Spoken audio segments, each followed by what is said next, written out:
Hey folks, hello and welcome to this YouTube channel. In this video, I'm gonna teach you a very useful guide on how to create a desktop shortcut for any software and Microsoft Store app in your Windows 11 PC or laptop.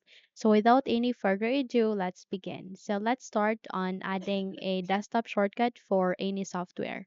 So by that, please proceed at the button search bar. And let's say for example, we'd like to add Chrome software in our desktop. So by that, please search it here and go with this down arrow key at the right side of that to expand or show this list of the options. So by that, click on Open File Location, and eventually you would be redirected to the location where it is being placed or saved to.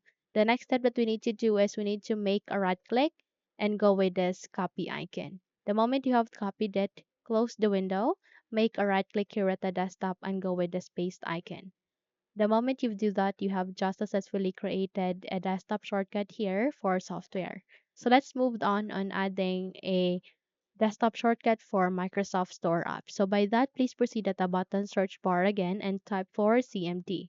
Once you've typed it, a best match would appear, which is the command prompt system. Please click on Run as Administrator.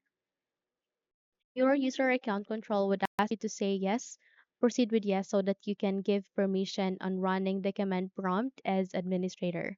So by here, you need to type for this one, which is this one. So just type this, okay?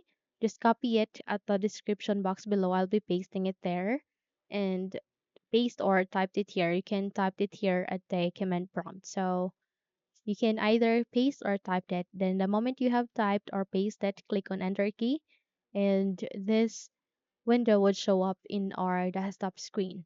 Okay, all we need to do is we need to select for the Microsoft Store app that we'd like to create a shortcut in our desktop. Let's say for example, we'd like to create a desktop shortcut for news. All you need to do is you need to make a right click and go with create shortcut. Click on yes. And the moment you do it, close the window, close this as well. And there you go, you have just successfully created a shortcut for news here at the desktop. Now, if you think this video helped you a lot, then please don't forget to subscribe, hit the like button as well as the bell icon to be updated for more tutorials like this. Thank you for watching this video and have a good day.